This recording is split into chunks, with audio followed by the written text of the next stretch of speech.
So in our gospel today, we hear a very rare situation that involves a scribe and Jesus. I call it a rare situation because in this case, a scribe actually comes to ask Jesus a real question.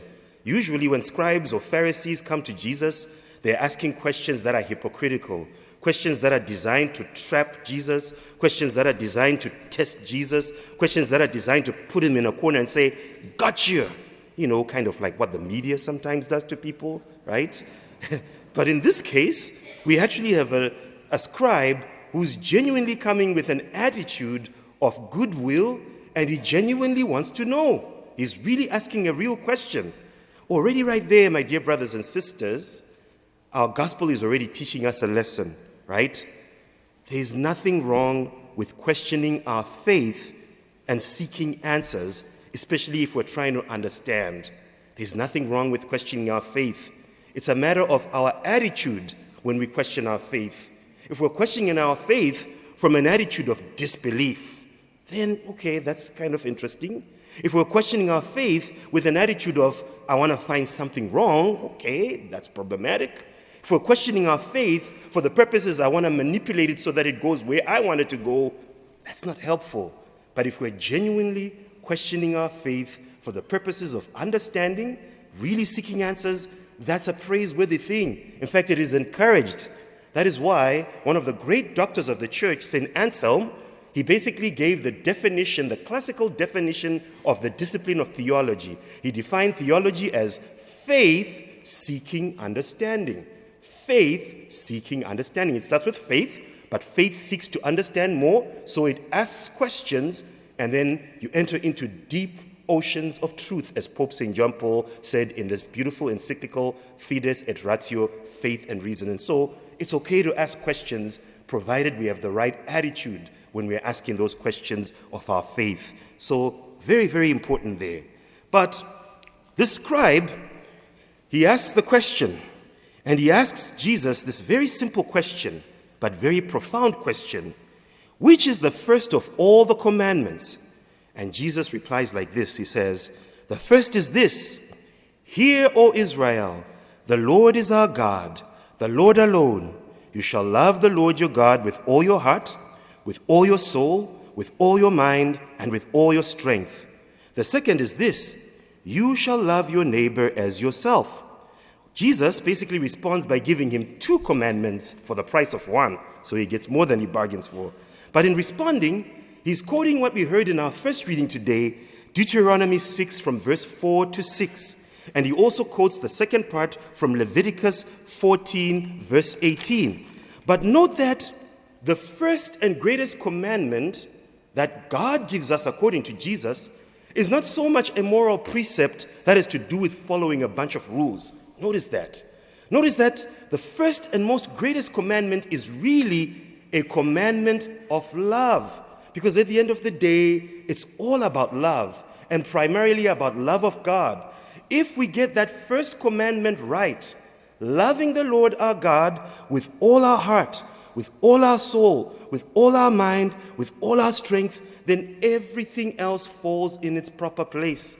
If we get that first commandment right, then the whole Christian discipleship starts to make sense. Because without love of God, nothing makes sense. Everything else just becomes a bunch of rules. You know, it's like card-carrying member. I check the box, I'm a good guy. Or I start skirting the rules so that I can fit in.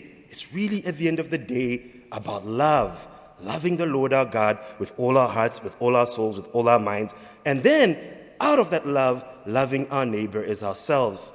And so, given the fact that this is such a critical thing in our discipleship, a critical commandment, I think we can ask ourselves this question in an examination of conscience.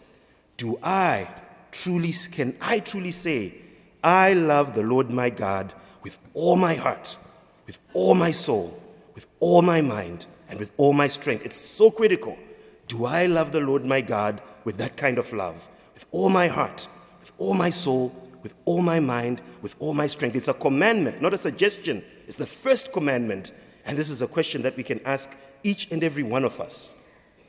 Now, when I ask this question of myself, as I do my own examination of conscience, I notice within me that it's very difficult for me, personally, to conjure up love of God with all my heart, with all my soul, with all my mind, with all my strength on my own. It's very hard. In fact, I'd venture to say, on my own, it's almost impossible for me to love the Lord my God with all my heart, with all my soul. It's not like I just will myself to do it. Okay, just love the Lord. It's so hard. Unless there's a key that can help us to do this. And I think there is. In fact, I would say, pay attention to the first part of the commandment. That really is the key. That really is the key that will allow you and me to truly obey this commandment. And what is that first part? The first part of that commandment is what we heard in the first reading and what Jesus recites when he tells this Pharisee. And the first part of this commandment is actually known by our Jewish brothers and sisters as the great Shema. Shema comes from that first word of the commandment. Hear, O Israel, the Lord is our God. The word Shema literally means to hear in Hebrew. In fact, our Jewish brothers and sisters, even up to today, they put on parchment paper and put it on their foreheads. They put it around their hands and they recite this Shema every day, much like we recite the Our Father. Shema Yisrael Adonai Eloheinu, Adonai Echad. Hear, O Israel, the Lord is your God, the Lord alone. That first part of this commandment is really the key for us to be able to live out this commandment of love.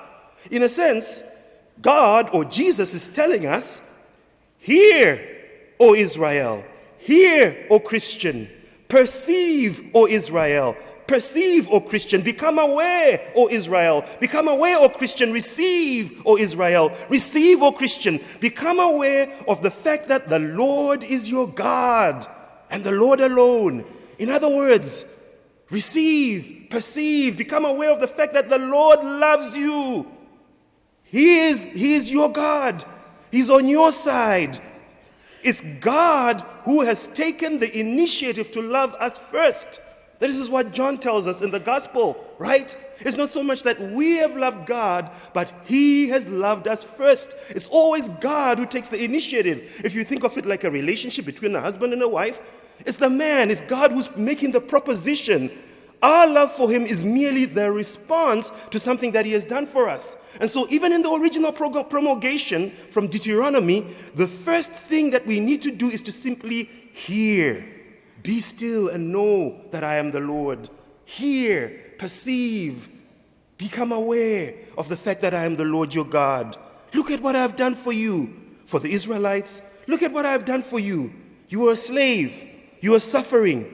You were crying. And I rescued you on my own initiative through mighty works to show you that I care for you. Look at what I've done for you. When you were starving in the desert, I fed you with manna, food from heaven, food of angels, because I love you. I care for you.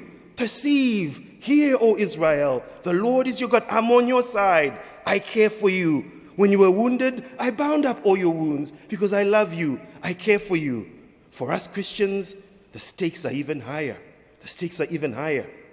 The commandment is essentially telling us, become aware, O Christian.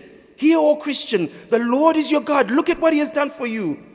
He has sent his only begotten Son, Jesus Christ, to save you from slavery of sin, the root cause of all our problems, sin and death, because he loves you that much.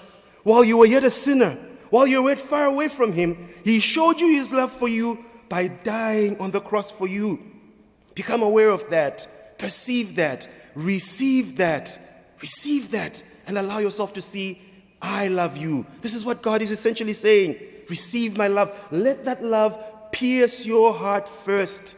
I can tell you, my dear brothers and sisters, when we let the love of God first pierce our hearts and our souls and our minds, then our love to him is really a response. That is why in Deuteronomy, you will notice it even includes that word therefore, showing that our love for the Lord with all our hearts, minds, and souls is really a consequence of the fact that we have first allowed ourselves to be loved, and then we make that response, therefore, you shall love the Lord your God with all your heart, with all your mind, with all your soul, with all your strength, precisely because we've first received that love. And so in a very real way, this commandment, as difficult as it is actually quite simple.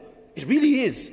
It's really a matter of us simply being disposed to receive. That's really all it is. Being disposed to receive the love of God. God who's loving us beyond all measure. God who's constantly laboring to show us that I love you, I care for you. It's literally a matter of being still and simply saying, Lord, where are you? Help me to perceive. Help me to become aware. Help me to hear the fact that you are here and you are loving me, and then letting him love you. And as he loves you, he transforms your heart. He inflames your heart with fire of divine love, and then it becomes possible to make that response. And you can say, duh, if you love me this much, Lord, of course I love you with all my heart. And I can say that honestly. I love you with all my strength. I can say that honestly. I love you with all my soul. I can say that honestly. And I love you with all my mind. Because your love is so overwhelming. It's so amazing. And when I receive that love from him, it even affects the way I see others. Because it first affects the way I see myself. Because when I find myself being loved by the Lord that way, I realize there is nothing I have done to deserve this love. In fact, when I look at myself in the mirror, all I see is brokenness, weakness, a problem person who's got all sorts of problems. And yet, your love is so, it pushes through all that. And I'm left with a wonder. How can this be? What is it that you see in me that I don't even see in myself? I clearly have done nothing to deserve this.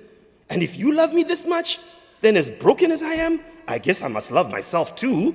And all of a sudden, even my attitude towards others changes, because all of a sudden I realize if he loves me this much, then he certainly loves this guy and that girl and this guy and that guy. And my attitude even towards my neighbor changes.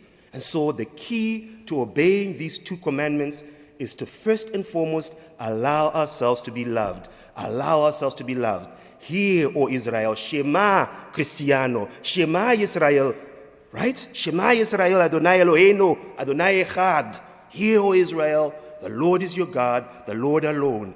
Therefore, you shall love the Lord with all your heart, with all your soul, with all your mind, with all yourself, with strength, and then love your neighbor as yourself.